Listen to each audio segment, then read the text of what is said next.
If I could have everybody's attention here in the media center, we are now joined by Ryan Newman, driver of the number 31 Whelen Chevrolet for Richard Childress Racing. And Ryan is no stranger to the track here at New Hampshire Motor Speedway, doing double, really triple duty this weekend with the two modified races and then the New Hampshire 301.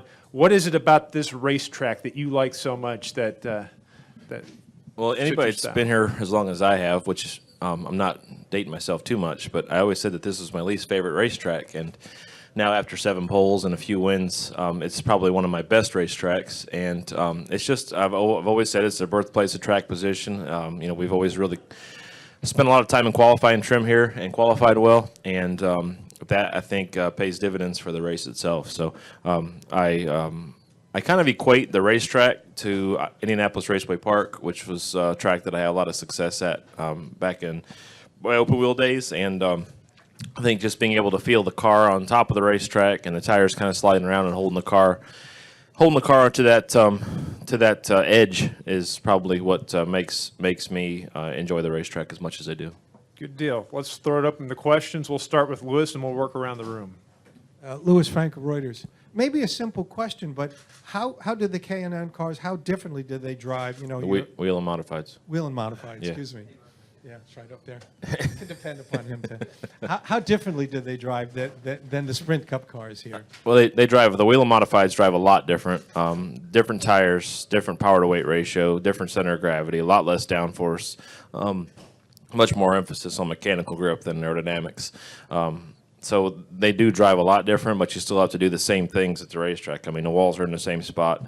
You break the corner up into entry, middle, and exit in 3 different locations and attack it accordingly. So they behave quite a bit differently in traffic. The modified will get looser in traffic. The Cup car typically grows on top of the track, and you lose the whole car a little bit more. So it's you have to adapt, but you have to adapt anyway. So you just got to know what to do.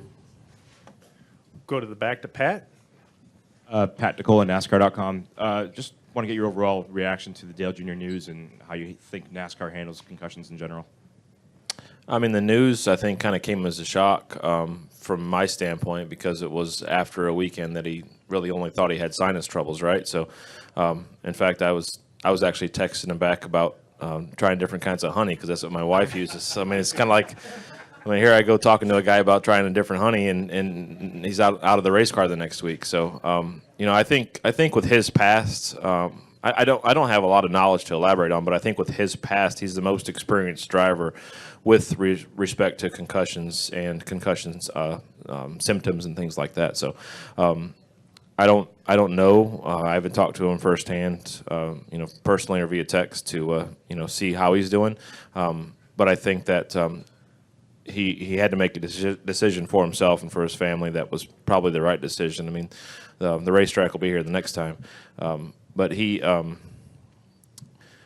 as far as how NASCAR handles it, I'm not sure. I don't know what exactly the protocol is. I mean, he from what I understand, from what I've read, he took himself out basically saying that, hey, I don't feel well. Let's go see a doctor. He didn't have to go see a doctor. So, I mean, there's always a balance in there, and I don't know when NASCAR steps in and says, hey, you're not, or if they listen to the doctors. I mean, I haven't been in that situation firsthand to know. So I don't know. We will go to Terrell and then to Mike. Hi, Ryan. Terrell Covey, Seacoast Media Group. I was just wondering what keeps you coming back and competing in these Whelen races year after year. I know your roots are in open wheel, but is this kind of the fun part of your weekend, or and the Sprint Cup is the work part, or what keeps you coming back? Well, hopefully it just adds to the fun. The main goal obviously is to win the Cup race, but to come here and have 2 chances to win a wheel and modified race, and having Wheeling on the Cup car this weekend is kind of an added bonus to tie it all together. So, got to thank Wheeling for sponsoring us for this race this weekend, and really it's about having fun, adding to hopefully making a good weekend a great weekend. Go to Mike Embry and then over to Bob and then back to Lewis. Mike Embry, USA Today.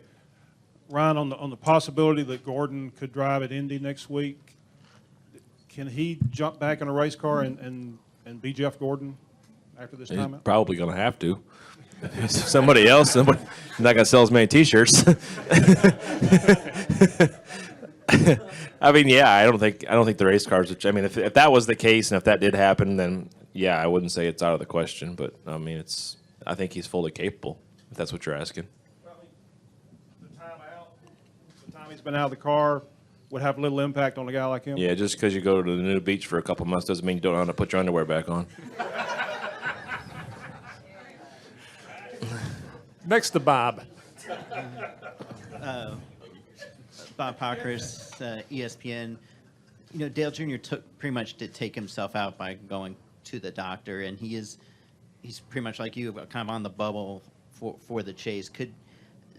Does where you sit in points and playoffs and all that stuff factor into a driver's mind when they decide to go see a doctor, knowing that the decision might not be best for them competitively? I think just in knowing Dale Jr. and some of his past that he knew it was the right thing to do, because I think he's been in that position before and wished that he hadn't done it. I think we all kind of know that you know, he's taken a good look, whether it was at California or Kansas test and things like that, where it's he feels the effects. So I don't know how to say. I don't think it's right to say that he took himself out. I think he made the right decision. I think saying taking yourself out is not a positive move, right? I mean, it sounds negative. He's put himself in a position to make himself healthier, and you know, from a chase standpoint, to answer your question, yeah, I mean, it's probably one of the toughest things to do, to be in the position that both he and I are in. Coincidentally, you know, right there within a few points of each other. If I was in that position, it would be very tough for me, I would think, but I don't have the past that he has to know the right move. How do you feel? I mean, I assume when you're racing, you know who you're racing for on this chase bubble. What will it be like knowing that you don't have to look for him this weekend, but knowing why he's not here? Doesn't change my perspective or my goal. I'm not looking in the mirror saying where's Dale Jr. at right now. I'm trying to look out the windshield, making sure that I'm winning the race for myself. I mean, it's the selfish side of a race car driver. Go back to Lewis. Getting back to Jeff Gordon, forgetting about the talent which he has and only being out of the car a few months, but the decision to retire, it's a very big decision. You know, I mean, can you put yourself in his place? What does it take to get back in the car when you've made a long-term decision not to race anymore? How would that affect you? If I was Jeff Gordon, I mean, in our position, as we've seen other drivers in the past, when you say the word retire, a lot of us don't mean it. I mean, you look at Mark Martin and, you know, a few others, but you know, it's not an easy answer, because we're still plenty capable. I mean, I've put Mike Skinner in my car when I was on baby duty, and you know, he was still active, but not as active as he had been, and was kind of semi-retired. So I mean, guys can do it. It's not that difficult, and he never had to get in the race car to drive it, but to race it, but he did practice it. And there's several guys out there that are either retired, or either way, they're still fully capable. I mean, it's what we do is difficult, but if you've done it before, the cars don't change that much. Go to your right to Nate. Nate Ryan, NBC Sports. Ryan, the pit road controversy at Kentucky with Martin Truex Jr. And did you have a chance to review that tape? And do you have any thoughts on how NASCAR ruled? Yeah, I saw the video, and I'm aware of the judgment call that they made, and I think that all of us will be looking for some kind of answer. When I say all of us, I think all the drivers, all the crew chiefs, all the team owners will be looking for some kind of answer. And I thought that the response was a little bit jaded with respect to we needed to set an example. We know what happens, and the reference that was used, I think, was to the NBA, was rather, I guess, maybe uncalled for, or not exactly our sport. So my perspective is there's a rule, and we either stick to that rule or we don't stick to that rule. We don't just decide to make an example out of somebody on a given lap at a given race. It's just not right, and it's not fair. If they do move away from selective enforcement and tell you guys this is what we're going to do every time, would that But enhance? that's the understanding that we were under. I Right. mean, I have gone to the officials after the drivers' meeting and asked them if it's okay to accelerate to pass somebody going into your pit box, and they assured me that it was. Oh, really? And if Martin was not speeding, then there was absolutely nothing wrong from my perspective with what he did. Although I know that in the video and in the rule book it says you're not supposed to stay you are supposed to stay single file and not pass anybody on pit lane unless it is to the right. So if they change that and tell you, no, you always have to do it the way it says, and you can't accelerate at all under any circumstances, would that enhance the level of gamesmanship? Do you think in the pits would guys start slowing down to make it look like guys were passing on the left? You know what I'm saying? I don't think that we're in a position in our sport to slow down to manipulate somebody else. I think that's the 100% rule, and I think that would be more powerful than passing somebody to the left trying to take advantage of a speed line. Any additional questions for Ryan? Terrell?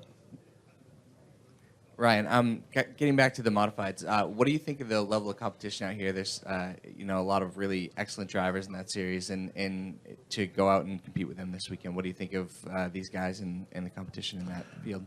Yeah, I've always said that these, people think that I come in here and I'm the Cup guy racing in the modified series, and really it's, me racing against a bunch of great modified drivers. You got guys like Stefanik and Christopher and Priest and Ronnie Silk and Sakady and a bunch of other guys that, some of them are new, some of them, are building their careers, and I don't know them yet, but some of them have been around a long time. Guys like Jamie Tomeno, it's an honor for me to race against Jamie Tomeno. I used to watch him in New Smyrna when I was a kid.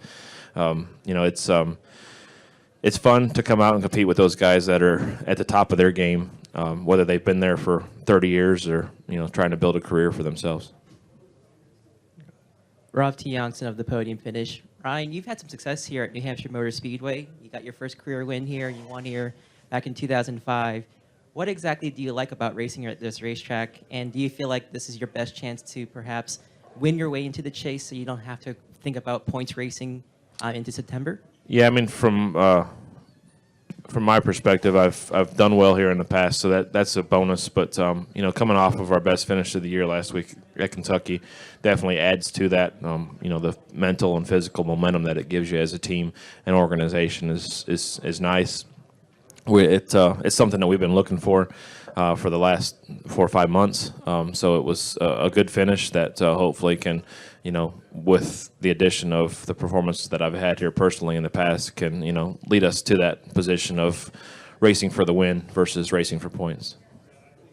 Ryan, thanks a lot for joining us today, and good luck this weekend. Thank you. Take care.